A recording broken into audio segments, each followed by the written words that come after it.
வேலை நிறுத்த அறிவிப்பு கொடுத்துள்ள அரசு போக்குவரத்து கழக தொழிற்சங்கங்களை அழைத்து பேசாமல் தட்டி கழிப்பது ஏன்? எதிர்க்கட்சி தலைவர் எடப்பாடி கே பழனிசாமி கேள்வி. எப்போதும் போல் முந்தைய அரசின் மீது வீண் பழி போட்டு தப்பிக்காமல் தொழிலாளர்களின் நியாயமான கோரிக்கைகளை உடனே நிறைவேற்றவும் விடியா அரசுக்கு வலியுறுத்தல்.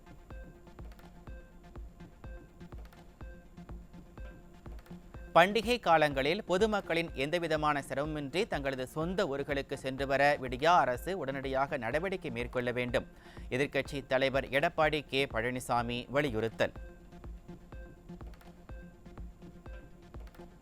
பழைய ஓய்வூதிய திட்டம் நடைமுறைப்படுத்தப்படும் என்றும் அகவிலைப்படி நிலுவைத் தொகை வழங்கப்படும் எனவும் பொய் சொல்லி ஆட்சியை பிடித்ததுதான் திமுக.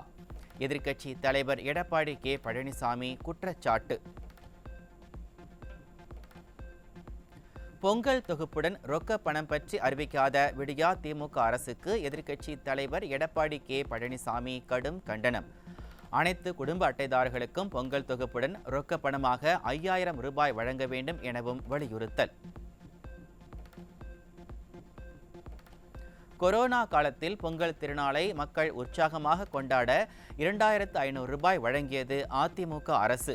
எதிர்க்கட்சி தலைவராக தற்போதைய பொம்மை முதலமைச்சர் ஸ்டாலின் இருந்தபோது 5000 ரூபாய் வழங்க வேண்டும் என வலியுறுத்தியதாக கழக பொதுச் செயலாளர் விமர்சனம். போக்குவரத்து தொழிலாளர் போராட்டம் பொதுமக்களை பாதிக்காது என திமுக அமைச்சர் சிவசங்கர் ஆணவ பேச்சு. அனைத்து பேருந்துகளையும் ஆட்டோமேட்டிக் தானியங்கி ஆக்கிவிடுவாரா என அமைச்சர் சிவசங்கர் என கேள்வி. போக்குவரத்து தொழிலாளர்கள் அனைவரும் கண்டிப்பாக பணிக்கு வர வேண்டும் என விடியா திமுக அரசு உத்தரவு.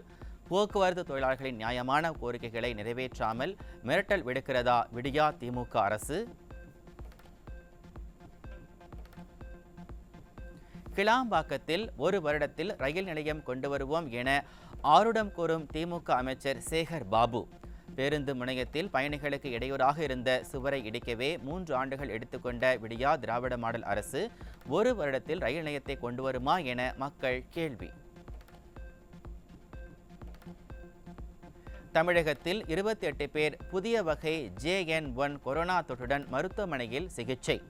300 பேருக்கு அறிகுறி கண்டறியப்பட்டுள்ள நிலையில் முன்னெச்சரிக்கை நடவடிக்கை எடுக்க தவறி வரும் விடியா அரசின் சுகாதாரத்துறை.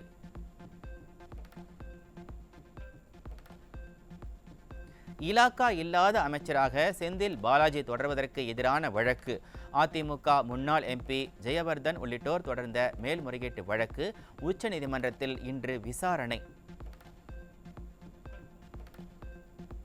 சொத்துக்களின் வழிகாட்டு மதிப்பீடு தொடர்பாக திமுக அரசு பிறப்பித்த சுற்றறிக்கையை ரத்து செய்தது சென்னை உயர்நீதிமன்றம். மக்களிடம் கருத்து கேட்காமல் திருத்தி அமைக்கப்பட்டுள்ளதால் சுற்றறிக்கை ரத்து செய்யப்படுவதாக நீதிபதி கருத்து. சென்னையில் RR குழுமத்திற்கு தொடர்புடைய இடங்களில் அமலாக்கத்துறை சோதனை. கணக்கில் வராத 75 லட்சம் ரூபாய் ரொக்கம், 850 கோடி ரூபாய் மதிப்பிலான சொத்து ஆவணங்கள் பறிமுதல். நீலகிரி மாவட்டம் கோத்தகிரியில் மருத்துவக் கல்லூரி மாணவி தூக்கிட்டு தற்கொலை செய்து கொண்ட வழக்கை காவல்துறையினர் திசை திருப்ப முயற்சி.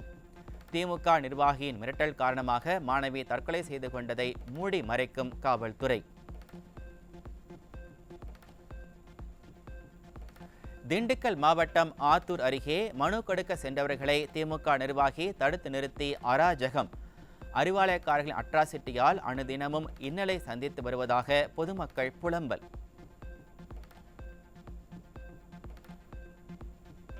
ஈரோடு மாவட்டம் பெருந்துறை அருகே பதுங்கியிருந்த குற்றவாளிகள் மீது போலீசார் துப்பாக்கிச்சூடு நடத்தியதால் பரபரப்பு. பயங்கர ஆயுதங்களுடன் தாக்க முயன்றதால் துப்பாக்கிச்சூடு நடத்தப்பட்டதாக தகவல். கரூர் மாநகராட்சிக்குட்பட்ட ராயனூர் அரசு நடுநிலைப் பள்ளியில் கல்வி பயிலும் 3 மாணவிகள் திடீரென மாயம். பெற்றோர் அளித்த புகாரின் பேரில் 2 தனிப்படைகள் அமைத்து காவல்துறையினர் தீவிர விசாரணை. வேலூர் மாவட்டம் குடியாத்தம் அருகே மிளகாய் பொடி தூவி நகைக்கடை ஊழியர்களிடம் 50 சவரன் தங்க நகை, 9 லட்சம் ரூபாய் ரொக்கப்பணம் கொள்ளை. விடியா ஆட்சியில் நாள்தோறும் சர்வசாதாரணமாக அரங்கேறும் கொள்ளை சம்பவங்களால் பொதுமக்கள் வியாபாரிகள் மிகுந்த அச்சம். தருமபுரி மாவட்டம் நல்லம்பள்ளி நில அளவீடு செய்வதற்கு பாதுகாப்பு கொடுக்க சென்ற சிறப்பு காவல் உதவி ஆய்வாளர் மீது பெண்கள் மாட்டு சாணத்தை கரைத்து ஊற்றியதால் பரபரப்பு. விடியா திமுக அரசின் திறனற்ற நிர்வாகத்தால் தமிழகத்தில் காவல்துறையினரின் நிலை பரிதாபமாகிக் கொண்டே போவதாக பொதுமக்கள் விமர்சனம்.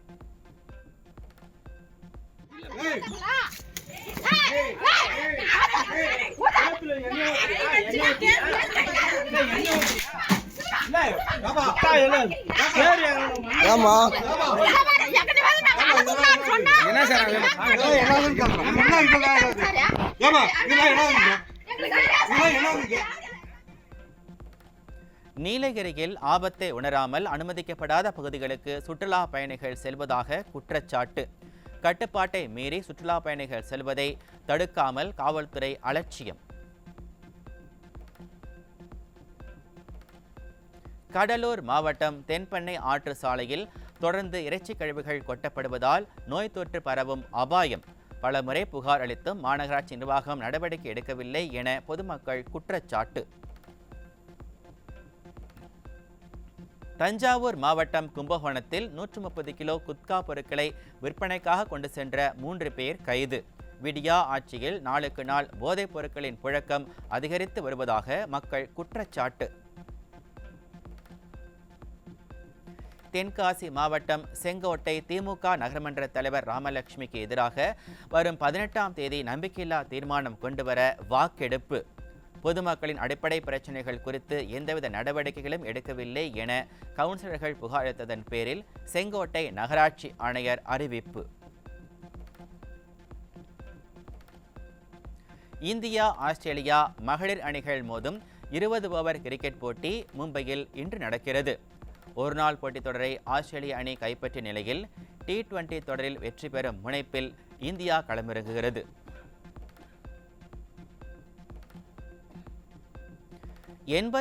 வது ரஞ்சி கோப்பை கிரிக்கெட் போட்டி இந்தியாவின் பல்வேறு நகரங்களில் இன்று தொடக்க நாளான இன்று தமிழகம் குஜராத் அணிகள் மோதுகின்றன.